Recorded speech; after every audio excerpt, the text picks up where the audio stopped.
இது வந்துட்டு யாருமே ஒரு சேர்க்காத கூட்டம். திமுக ஆட்சியில் திமுக காரங்க மாதிரி காசு கொடுத்தோ மற்றபடி இது கொடுத்தோ யாருமே வரல. நீங்க பாத்தீங்களா மக்களை எந்த அளவுக்கு வந்தாங்க, எந்த அளவுக்கு எழுச்சியா இருந்துச்சுன்னு பாத்தீங்கல்ல.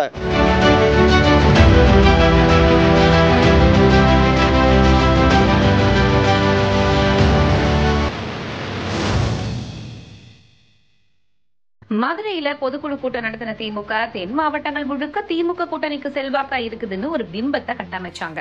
ஆனா அதிமுக பொதுச் செயலாளர் எடப்பாடி கே பழனிசாமி தென் மாவட்ட சுற்றுப்பயணங்கள் மூலமா திமுக பிம்பத்தை சுக்குநூறா உடைச்சிருக்காரு.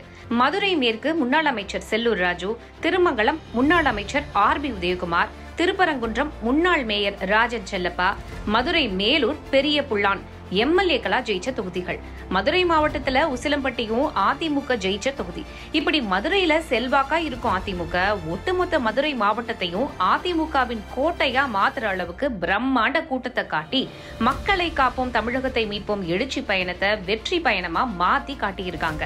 அறுபடை வீடுகள்ல முதல் படை வீடான அருள்மிகு முருகனின் திருப்பரங்குன்றம் மலையடிவாரத்துல தன்னோட 4ஆம் கட்ட மக்களை காப்போம் தமிழகத்தை மீட்போம் பயணத்தை தொடங்கினாரு அதிமுக பொதுச் செயலாளர் எடப்பாடி கே பழனிசாமி. தொடங்குற இடமான திருப்பரங்குன்றத்திலேயே திமுக கொடுத்த பொய் வாக்குறுதிகளின் மாடலை செஞ்சு வச்சிருந்தாங்க.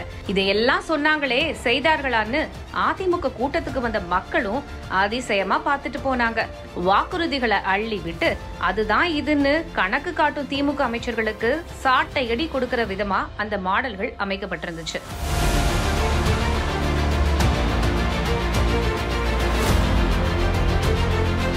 மதுரையில கூட்டம்னாலே சித்திரை திருவிழா நினைவுக்கு வந்துரும். அது போல ஏற்பாடுகளை மதுரை மாவட்ட அதிமுக நிர்வாகிகள் செஞ்சிருந்தாங்க. முன்னாள் MLA சரவணன் தன்னோட பங்குக்கு வித்தியாசமான வரவேற்பு ஏற்பாடுகள் செஞ்சு அசத்தி இருந்தாரு.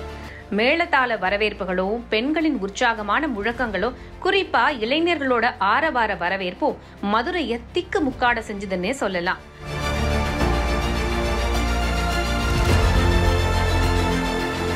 பெண்கள் சித்திரை மாச திருவிழாவுக்கு தயாராகிற மாதிரி அதிமுக கூட்டத்துக்கும் முளைப்பாரி வளர்த்து மொத்தமா கலந்துக்கிட்டாங்க. பெண்களுடைய பாதுகாப்புக்கு அதிமுக ஆட்சிதான் வரணும்னு வேண்டுதலோட கட்சி கூட்டத்துல கலந்துக்கிட்டது ஆச்சரியமா பார்க்கப்பட்டுச்சு.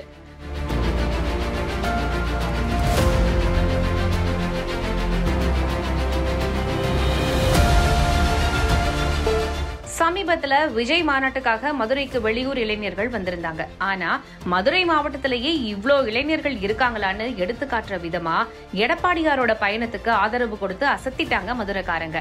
மதுரை மாநகராட்சியில கையும் களவுமா சிக்கின 200 கோடி ரூபாய் ஊழல் புகார்ல அமைச்சர்கள் PTR பழனிவேல் தியாகராஜனும் மூர்த்தியும் மேயர் இந்திராணியும் சிக்காம இருக்கிறதுக்காக மேயர் இந்திராணியோட கணவர் திமுக நிர்வாகி பொன் வசந்தம் மட்டும் கைது செஞ்சு கணக்கு காட்டினாங்க. இந்த பிரச்சனை ஒட்டுமொத்த மதுரை மக்கள் மத்தியில திமுக ஆட்சி மேல பெரிய அதிருப்தியை உண்டாக்கி இருந்துச்சு. இதையெல்லாம் தன்னோட பயணத்துல அதிமுக பொதுச் செயலாளர் எடப்பாடி கே பழனிசாமி பேசினது மக்கள் மத்தியில கூடுதல் வரவேற்பை கொடுத்திருக்கு. அண்மையில நீங்க எல்லாம் பத்திரிகையில பார்த்திருப்பீங்க. இது உங்க ஊர் பகுதி, இதுல எவ்வளவு பெரிய ஊழல் நடந்திருக்குது என்று நீங்கள் எண்ணி பாருங்க. 200 கோடி ஊழல் மதுரை மாநகராட்சியிலே நடந்திருக்குது. இந்த வீட்டுக்கு போற வரி, குடிநீர் வரி, கடை வரி, குப்பையில போதாது குப்பைக்கு வரி போட்டாங்க இந்த அரசாங்கம். அந்த குப்பையில அதுல கூட முறைகேடு செய்த அரசாங்கம் இந்த விடியா திமுக அரசு. ஆக மக்கள் மேல் வரி போட்டு அந்த வரியில சுமார் 200 கோடி ஊழல் செய்த அரசாங்கம் திரு ஸ்டாலின் மாடல் அரசாங்கம். எப்போ தேர்தல் வந்தாலும் அதிமுகவுக்கு வெற்றி வாய்ப்பு அதிகரிச்சிருக்குன்னு கூட்டத்தை கூட்டி அடிச்சு சொல்லி இருக்காங்க மதுரை மக்கள். அரசியல்ல உண்மையா என்னதான் நடக்குது தெரிஞ்சுக்க நாளை நமதே சேனலை சப்ஸ்கிரைப் பண்ணுங்க.